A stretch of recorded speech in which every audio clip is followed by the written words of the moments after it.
Welcome to A Magical Life, Health, Wealth and Weight Loss. I'm your host, Magic Barclay, lead practitioner at Holistic Natural Health Australia and #1 best-selling author. In this podcast, I aim to give you practical tips on how to accelerate and sustain your health, increase your financial, spiritual and emotional wealth, and to look at something that haunts many of us needlessly, weight loss. In some episodes, I'll have guests available to give you even more tips, but in others, the floor is yours. Drop us a line at A Magical Life Podcast on Facebook and let me know what you would like to know more about. Now, sit back and enjoy, because it is time for you to create and truly discover a magical life. Welcome back to A Magical Life. I'm your host, Magic Barclay, and today I'm joined by Stephen Rudolph. Now, in 1989, while pursuing a career in music in New York, Stephen took up a part-time teaching job to make ends meet. In his first class, he had an epiphany that he had an innate capacity to teach. Though he had had no formal training, it was as if he had already knew how to do it. The realization led him on a 21-year quest to India, where he uncovered 5,000-year-old secrets to self-understanding and achieving one's potential. Stephen has taken those principles and crafted them into an easy-to-use, enjoyable program called Feed Your Tigers.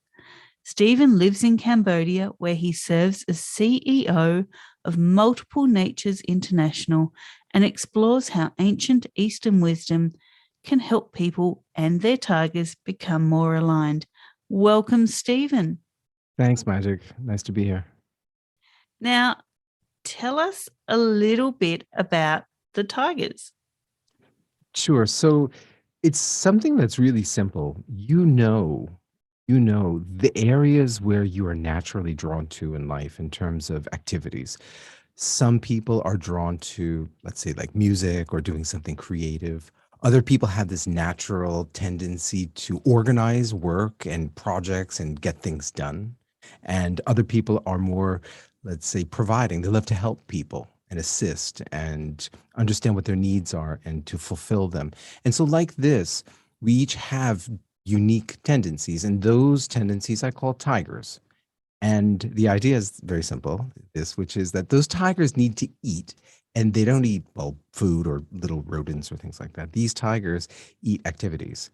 And so somebody who's administrative would eat organizing work. Somebody who is, let's say, entertaining is an entertaining tiger. What they eat would be other people's boredom. They love to charge things up and they want to make jokes and tell stories and be dramatic. And so you can understand your tigers in terms of the things that you're naturally drawn to and that you love to do that especially have a social purpose. What a fantastic concept. I love that. Now, look, I ask all my guests the same 3 questions, and everyone gives me such a multitude of answers. I find it amazing. So here comes your first question. What can your expertise do to accelerate health, not just the physical, Yeah. but also emotional and spiritual health?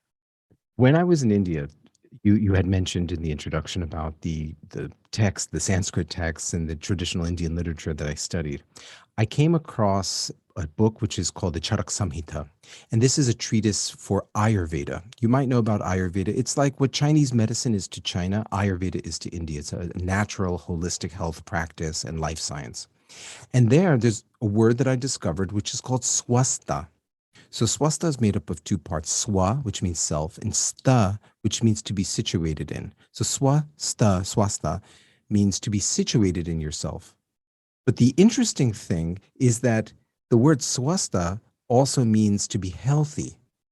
And when I read that, I had this just like mind-blowing realization that to be healthy is not about your body mass index or necessarily about blood pressure, or about blood sugar levels. It's about how connected you are to yourself, how situated you are within yourself.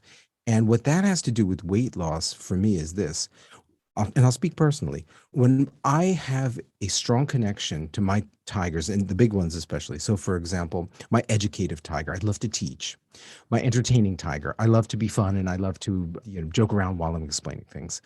And my intrapersonal tiger, so that's one that's self-reflective and loves to talk about life and the deeper meaning of our existence. So when I bring those together, like educative, entertaining, and being intrapersonal, so I'm situated in myself as I feel like I am right now, that I'm connected, I'm in this state of flow. So when I'm in this state of flow, I have this buzzing going on inside me. I feel relaxed. I'm breathing from my stomach. I'm actually burning calories during this time. I don't feel a need to medicate, to stimulate, eat sugar, or do things that would be, to smoke. I get my high just from being engaged. And so that to me is the greatest understanding of where health can start. Because if I'm working for 8 hours or more, or slightly less than that a day, and I'm in that state, well, that's going to have implications for me. It's going to make me feel good. My happy chemicals in my brain, so that would be dopamine, serotonin, oxytocin, they're releasing and giving me a naturally good feeling. And that has this virtuous cycle that leads to, yes, physical, but then, of course, also emotional well being. We talk about wealth here as well, Stephen, and many people think wealth is just the financial, but it's kind of impossible to have financial wealth without emotional wealth as well. So, what are your top three tips to creating wealth? Yeah. So I can even start with the financial and then go to the others, or I can just address each of them. It's something like this, that if I'm connected to my natural tendencies, my natural abilities, and I'm doing some kind of work according. So it might be in somebody's case that their administrative is very high, their entrepreneurial is high. So somebody like that would do really well in creating a business and organizing it and running things. So they love to create value and products, and then they're very good at following up and then monetizing it. So if you're connected to something like that, you become good at it, and then you are rewarded for it, because as you expend your energy and as you focus on those activities, you get results. But for somebody else, it might be something like a protective nature, like a protective tiger and a logical tiger. So somebody who's very protective and logical would be excellent as a lawyer, or they might be excellent at, let's say, computer programming. So let's just take that example. Someone who's got this natural tendency to protect, like cybersecurity. They want to protect, they want to protect. And they're logical, they're logical. So this protective and this logical go together.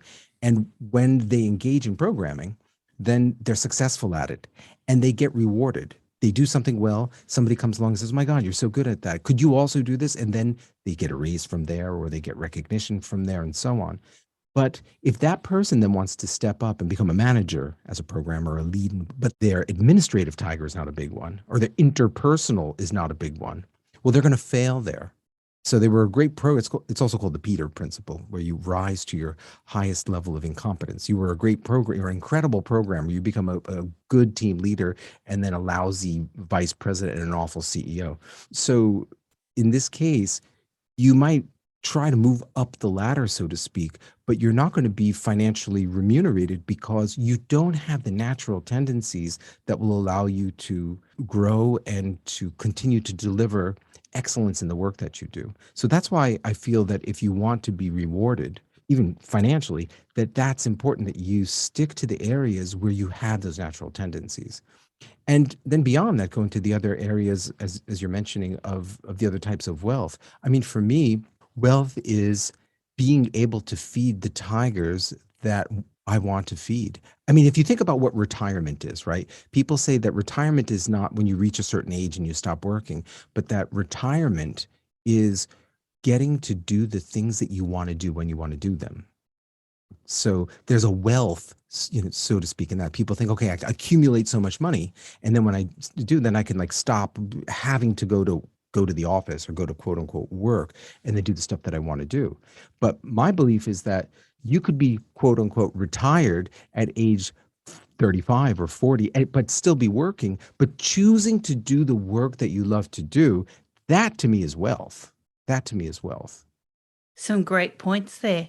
Now, we talk about weight. Many people battle their weight. It's quite a needless battle for most people because stress is behind it.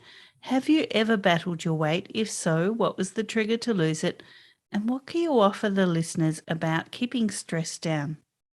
Yeah, that's a great question. Yes, I have had to battle weight. I remember when I was like, I'm kind of like short and stocky. I'm about five, somewhere between 5'6" and 5'7". I think as time is going on, I'm getting, gravity is pulling me down.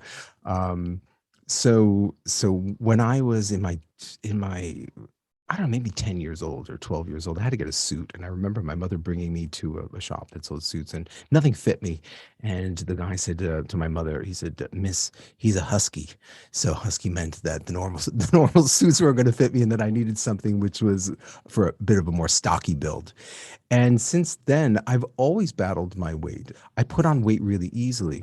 And one of the things that my experience in being able to deal with that has been this.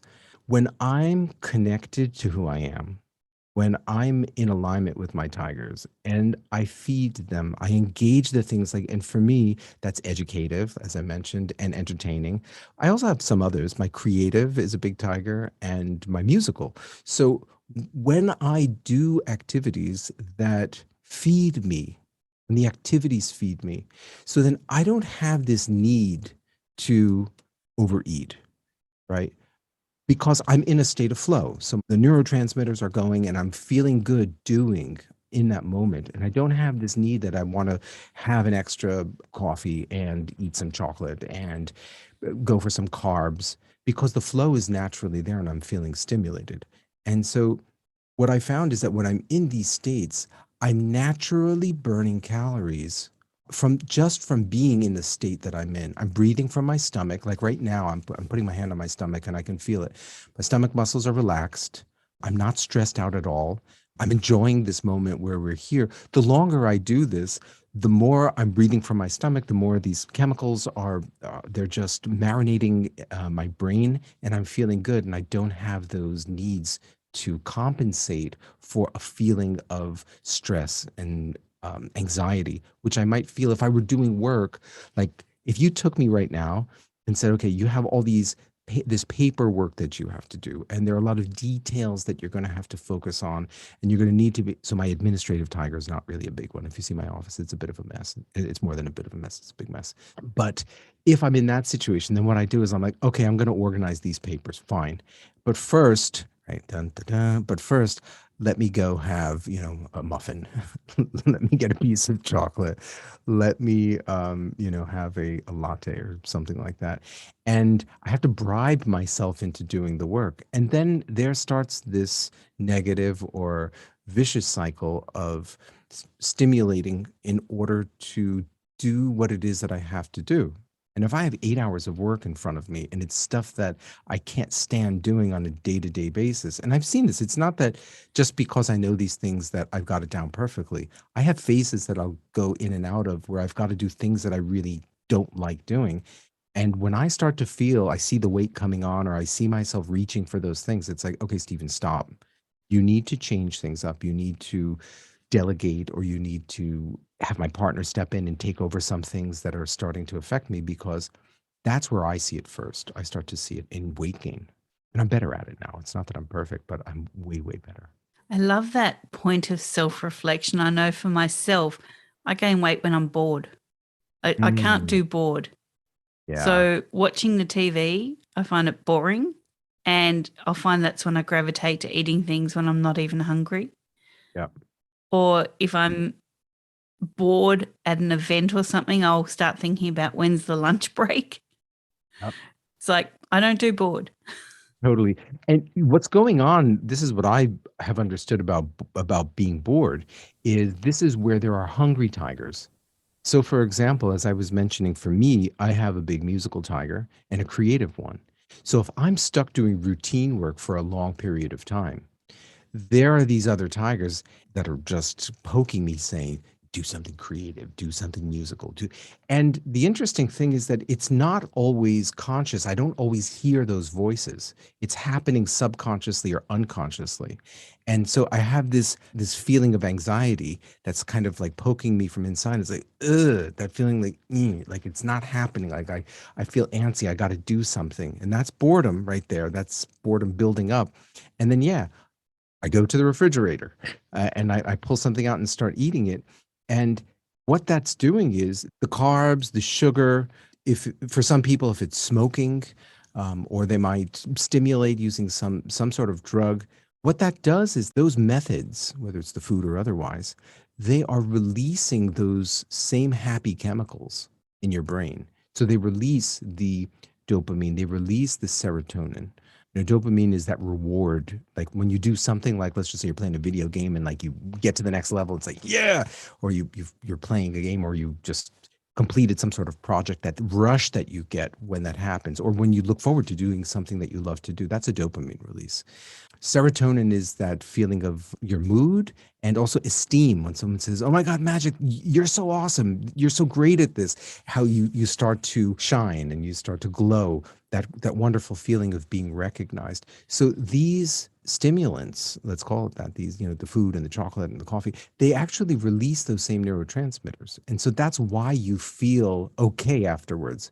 But then the problem is, of course, that it's not sustainable, because when you eat those bits of food, or like one bar of chocolate, fine, you're feeling good, but then it's like, just like drugs, it'll crash, and then you need to stimulate again, and so you have your second bar of chocolate, and well, it's got you stimulated but not up to the same level. By the third bar of chocolate or piece of cake or whatever it might be, you're starting to feel bloated and not well, and that leads, if you do that consistently, that's going to lead to being overweight and eventually something like diabetes. Or if it's cigarettes, for one cigarette, two cigarettes, three cigarettes, one pack, two packs, that's going to lead to emphysema, lung cancer, or retail therapy, right? Sometimes people don't feel good, so they go shopping online, buy another thing that you don't need. I have a friend who, every time he's stressed out, he buys a new knife. He's got this massive collection that he doesn't need. Well, that also leads to debt if you keep trying to buy happiness. So that's how I view this challenge of being overweight, and how not being aligned leads to those kind of problems. Some great insights there. Now, Stephen, people can find you on your website, www.feedyourtigers.com. We love freebies. What can you offer the listeners? And is it on your website? Yeah. So I do have a list of the 19 tigers that I've identified. So if you check that out, you'll find the 19 tigers there. And on the site, I also have a tool which is called the 7-way test. And there's an episode that talks about how to identify if a tiger is a big one or not.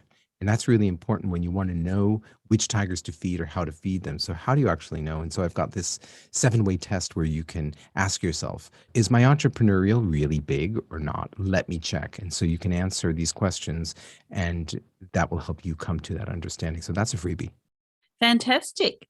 Now, thank you so much for your time, Stephen. We've had a great chat. I would love to talk to you more in our next episode, if that's okay.